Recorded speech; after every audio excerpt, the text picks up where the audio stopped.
따라서 마땅히 살아야 할 제자도를 가르쳐 주신 거죠. 그것이 바로 아마 오늘 본문의 말씀으로부터 시작된 산상수훈의 말씀이다라고 볼 수가 있습니다. 산상수훈, 산 위에서 가르치신 말씀이다. 이 복음서에서 매우 중하게 보는 말씀입니다. 주님이 직접 가르치신 거예요.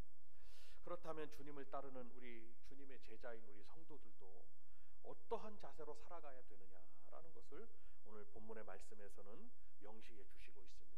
첫 번째로 우리는 이 세상의 소금으로 살아가야 된다는 것입니다. 예수님은 너희는 세상의 소금이다라고 말씀하셨습니다. 소금이란 단어는 원래 라틴어 살라리움에서 나온 단어라고 말합니다. 이는 고대 병사들이 있습니다.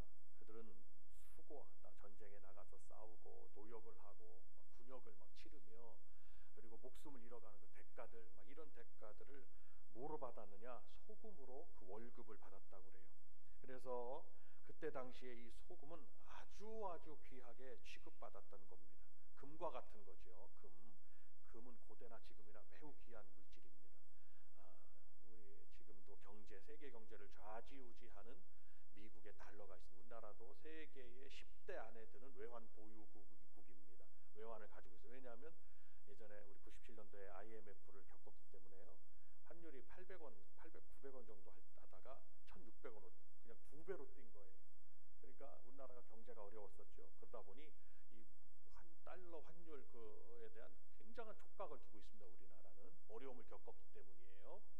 그런데 그 미국에서 그 달러를 발행을 할 때 그 1불에 관한 그 달러의 값어치를 금에다 두고 그 금을 미국 중앙은행에 저장한다 이런 말도 공공연히 알고 있습니다. 금은 귀한 것이죠. 그것처럼 고대로부터 지금까지 인간이 살아오면서 귀한 물질로 여기는 것이 뭐였느냐? 바로 소금입니다. 그래서 아마 우리가 가진 그런 그 황금 이렇게 부르듯이 소금을 소금이라고 하는 것이 아니었겠느냐라고 말합니다. 그런데 우리가 먹는 이런 소금들은요, 지금은 음식에 들어가지만 이런 고운 가루 소금입니다. 염전에서 채취를 하고 있죠. 근데 고대의 소금은 암염이었습니다. 암염이 뭐냐면 이 지구가 바닷속에서 올라왔죠. 융기를 했단 말이에요. 올라온 걸 융기라고 그래요. 그 융기 바닷속에서 올라왔는데 그 바닷물을 그대로부터 저장이 돼 있다. 근데 그것이 마르다 보니까 그 산에서 굳어버린 거예요. 그래서 소금 결정체가 되어버렸다 이렇게 보고 있습니다. 지질학자들이. 그러면 이제 그 중동 지방이나 아니면 유럽 지방이나 암염이었는데 그 암염은 즉 소금 덩어리, 소금 바위라는 것입니다.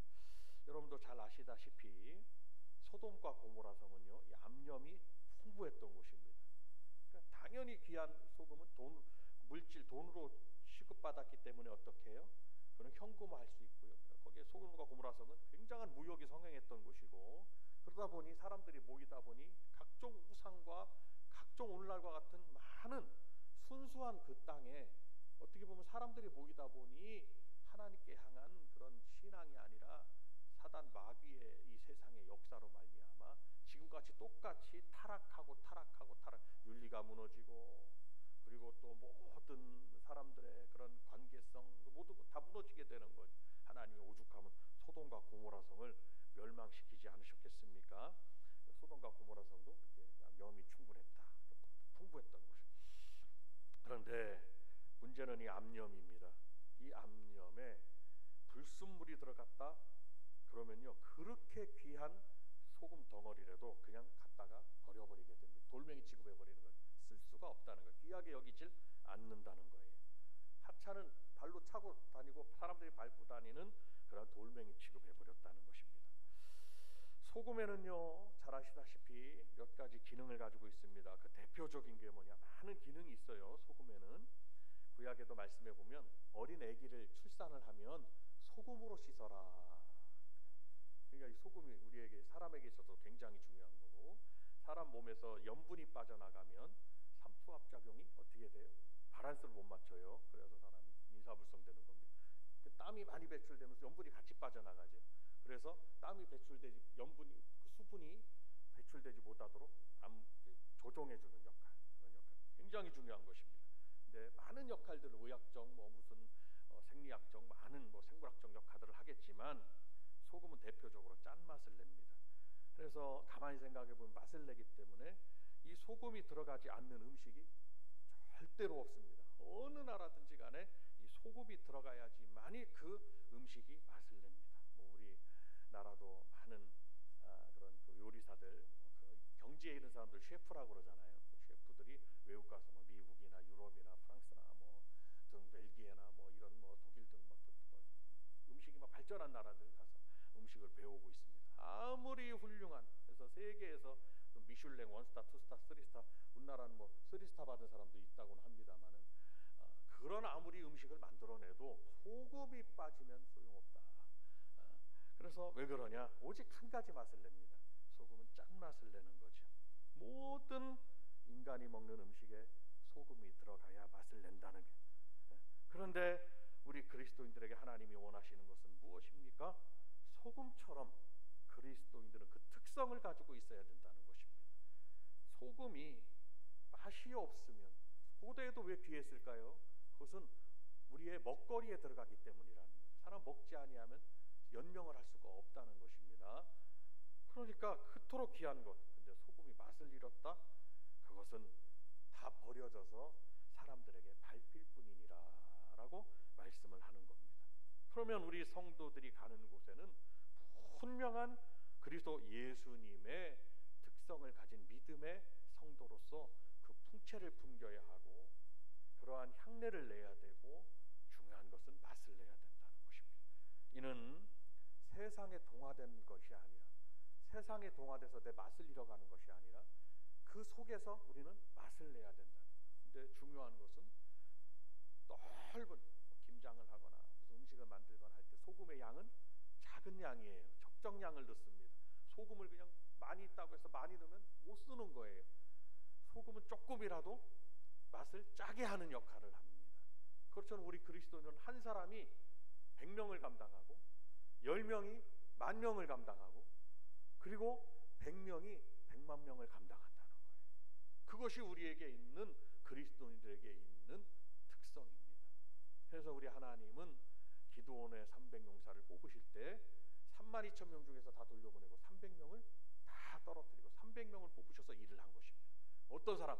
소금과 같은 사람, 변질되지 않을 사람, 세상에 빠져있지 않을 사람, 어떠한 상황에서도 믿음을 잃지 않을 사람, 그런 성도들을 하나님은 뽑으셔서 일당 100의 역할을, 일당 1000의 역할을, 수만 블레셋 군인들이 왔어도 다윗이 한 사람이 가가지고 그 블레셋 군대 골리앗 대장을 물리치는 바람에 그 군대를 다 물리치는 역사가 있었다 이 말씀입니다.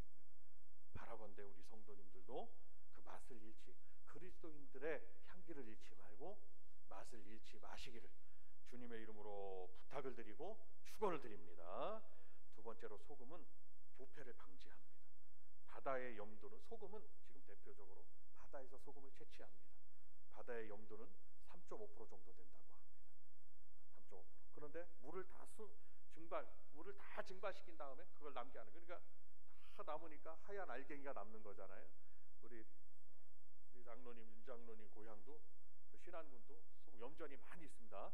거기서 뭐 예전에 여담입니다만은 말씀 시간에 그 인간극장에 나와 있는 소금 그 채취하는 그 형제들이 있었습니다. 3형제인가요? 5형제인가요?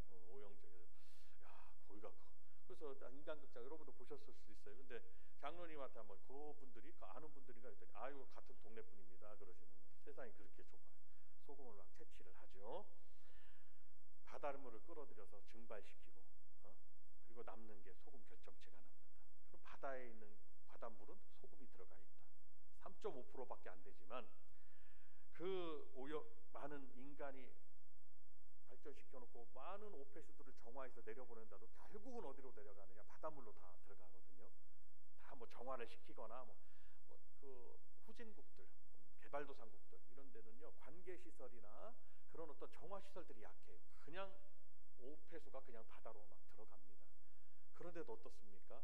바다에 들어가면 얼마간 지나면 아무리 들어간 오염물질도 바닷물은 정화시키는 거죠. 그것을 변화시키는 겁니다. 그리고 또한 다 썩지 않도록 부패를 방지하고 있습니다. 항상 청결을 유지하는 겁니다. 그래서 소금의 의미는 뭐냐? 부패 방지입니다.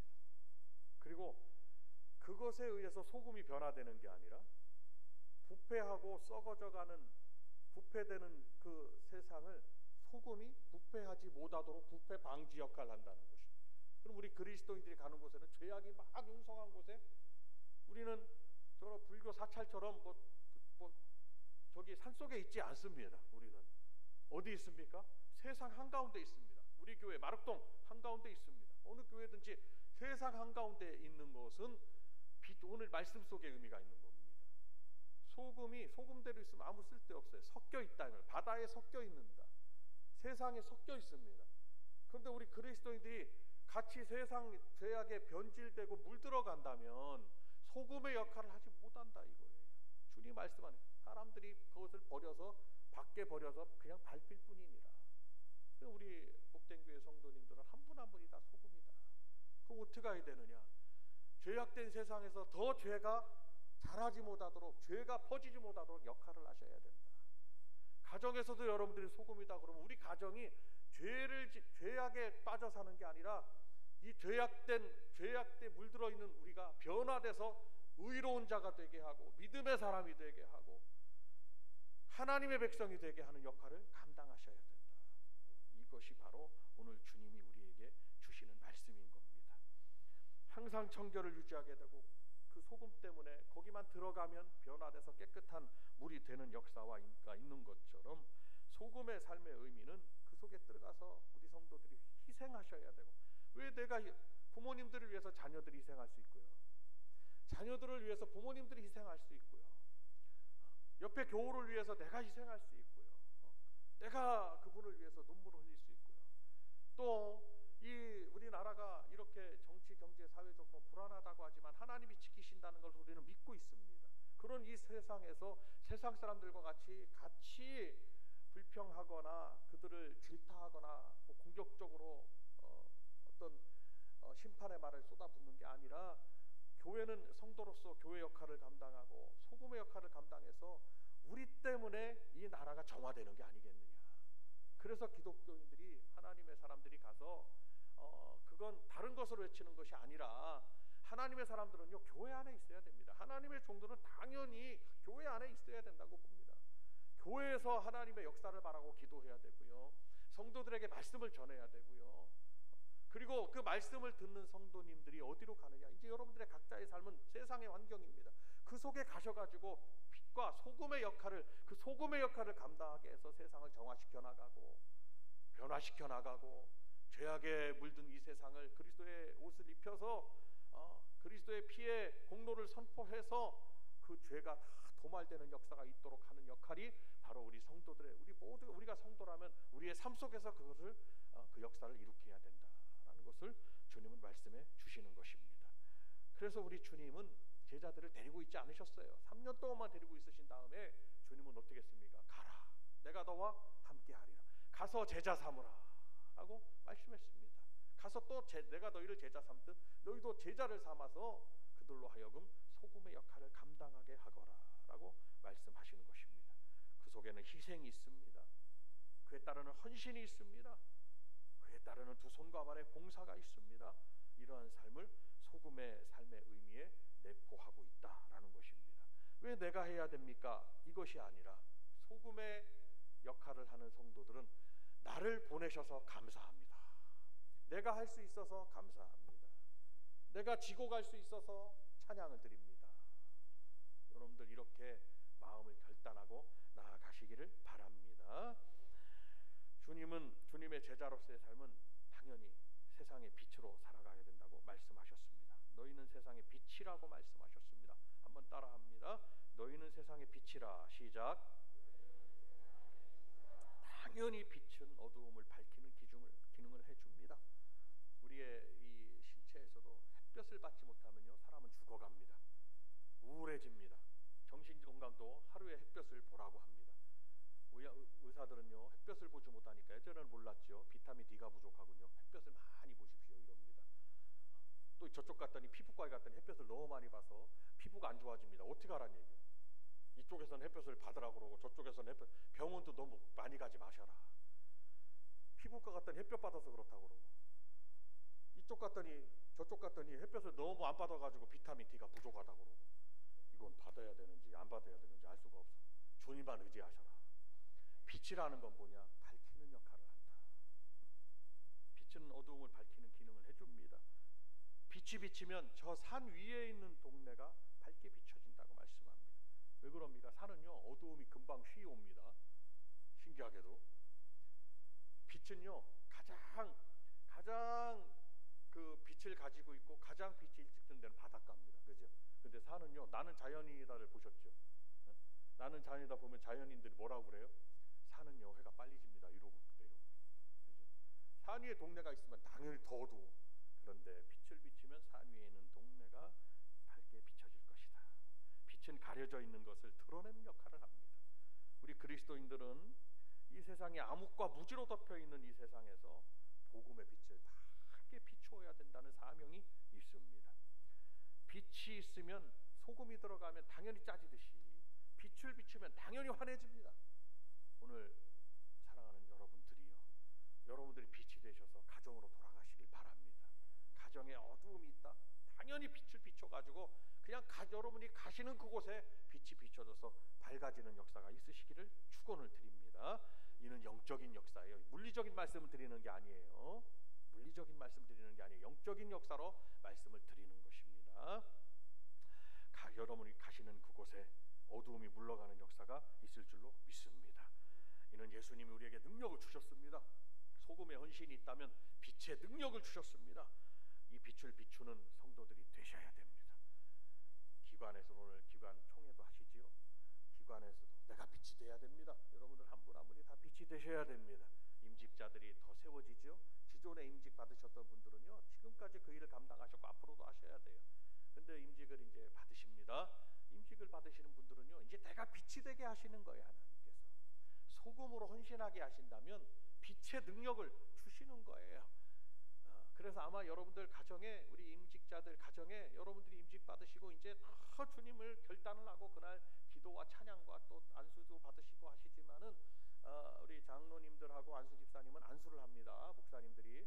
제가 우리 교회에서, 우리 노회에서 그래도 노회에서 좀 높은 분들 전부 다 제가 소배해서 오시라고 그랬어요. 네. 참 감사하게도 목사님들이 다 허락해 주셔가지고 오시게 돼서 안수해 주십니다. 그동안에 목사님들의 여태까지의 목회, 또 목사님들의 목회 역량과 영권을 가지고 해주시는 거죠. 얼마나 감사한지 몰라요. 아마 임직 또 권사님들 막 기도 받으시죠. 그러면요, 그때로부터 여러분들은 이제 더 빛과 더 소금이 되는 거예요. 빛의 능력을 주시는 거예요. 하나님이 살려주시려고, 하나님이 우리를 사용하시려고 우리를 세우신 거예요. 그래서 사명자는 죽지 않는다는 말이 있죠. 우리 다 같이 한번 따라하면, 옆에 분에게 한번 이 말씀을 해주시기 바랍니다. 사명자는 죽지 않습니다. 시작. 맞습니다. 왜 안 죽습니까? 소금의 헌신이 있고 하게 하시고 빛의 능력을 주셔서 이제 비추게 하시기 때문입니다. 이사야 선지자는 예수님 오시기 700여 년 전에 이미 흑암에 앉아있는 백성들을 사망의 땅과 그리고 또 그늘에 앉은 그들에게 큰 빛이 비칠 것을 예언했습니다. 그 빛은 곧 바로 예수 그리스도이십니다. 알고 보면 예수님이 빛이시고 우리들은 예수님의 빛을 반사시키는 도구들이다라고 해석을 할 수가 있습니다. 예수 그리스도의 강력한 빛은 절대로 거부할 수가 없는 겁니다. 그래서 그 가정도 예수님이 그 안에 계시기만 하면 어둠의 영들이 떠나가는 역사가 있는 줄로 믿는 것입니다. 그 빛이 비치기만 하면 어디든지 죄악이 물러가요. 어둠과 죄악은 물러가게 마련입니다. 그에 따라서 질병과 저주가 떠나가. 우리는 왜 이렇게 안 되나요? 여러분, 이것은 사탄이 가지는 마음입니다. 주님이 빛을 비추면 질병과 저주는 떠나가게 되는 것입니다. 이것이 주님의 빛의 능력인 줄로 믿습니다. 마지막으로 성도 여러분, 우리 주님의 제자들은요, 모든 일에 주님께 영광 돌리는 삶을 사셔야 되는 겁니다. 나의 삶의 목적은 주께 영광 돌리는 것이다. 등불은 돛박으로 가리기 위해서 있는 것이 아니라고 말씀합니다. 비추기 위해서 있는 것이고, 소금은 그냥 놔두라고 있는 게 아니라 맛을 내게 하기 위해서, 부패를 방지하기 위해서, 정화시키기 위해서 있는 거라고 합니다. 너희 빛이 사람 앞에 비치게 하여라고 말씀합니다. 그들로 너희 착한 행실을 보고 하늘에 하늘에 계신 너희 아버지께 영광을 돌리게 하라 라고 말씀하셨습니다. 이 빛은 당연히 우리 성도들이 가진 빛입니다. 신앙의 빛입니다. 이는 우리의 착함입니다. 성도들은요, 착하셔야 됩니다. 세상 사람들과 같이 악하면 안 됩니다. 그래서 우리 주님은 선한 사마리아인을 칭찬하셨습니다. 거기에 레위인도 지나가고 제사장도 다 지나갔어요. 유대인들이 막 다 지나갔습니다. 내놓으라고 한 사람들 다 지나. 그러나 사마리아인은 멸시를 당하는 사람이었습니다. 그런데 그 선한 사마리아인이 도적을 만난, 강도를 만난 그 사람을 고쳐주었습니다. 그건 유대인이잖아요. 서로 돌아보지 않고 서로 상종을 안 하고 상대를 안 하는 사람들. 근데 그 사마리아인은 착한 사람이었다. 누가 복음의 사람이냐? 선한 사마리아인, 그 착한 사람이 복음의 사람이라는 것입니다. 우리가 끝도 없이 기도해야 되는 게 뭐냐? 주여, 내가 주 안에서 착한 사람이 되게 하옵소서. 자녀들도요, 이렇게 기도하셔야 돼요. 주여, 우리 효원이가 착한 딸이 되게 하옵소서. 엄마가 기도해야 됩니다. 아멘입니까? 맨 앞에 앉아있는 애기만 말하는 거예요, 목사님이 지금. 주은이가 착한 딸이 되도록 기도하는 거예요. 도연이가 착한 아들이 되도록 기도하는 거예요. 그러니까 부모님들의 기도, 저와 여러분 각자의 기도를 주여, 내가 착한 성도가 되게 하옵소서. 우리 다 같이 기도 제목들입니다. 한번 말씀합니다. 주여, 내가 착한 성도가 되게 하옵소서. 할렐루야. 우리의 착함입니다. 우리가 가진 선한 행실입니다. 저와 여러분들이 알게 모르게 다 헌신하시고 착한 선한 행실을 하는 거 주님은 다 보고 계십니다. 주님이 그리고 선한 사마리아인을 칭찬하시듯이 주님은 칭찬하십니다. 그 안에는 사랑이 있고 용서가 있고 이해가 있으며 관용이 있으며 포용이 있으며 희생이 있으며 섬김이 있으며, 언제까지 아멘 안 하시는지 한번 제가 끝까지 한번 해보랍니다. 섬김이 있으며 나눔이 있으며 봉사가 있는 것입니다. 성도 여러분, 우리 복된 교회 성도님들은 모두 이 착함을 갖는 성도님들이 다 되시기를 바랍니다. 하여 주님의 참된 제자로서의 삶을 사시고, 그러므로 말미암아 주님의 특별한 은총 속에 절로절로 우리의 삶 속에서 저절로 복음이 증거되는 역사가 있으시기를 바라고, 우리로 인하여 많은 분들이 주께로 돌아오는 한 분 한 분의 삶이 되시기를 바랍니다. 옆에 분에게 한번 말씀해 줍니다. 마지막입니다. 당신으로 인하여 많은 영혼들이 주께로 돌아오기를 원합니다. 시작.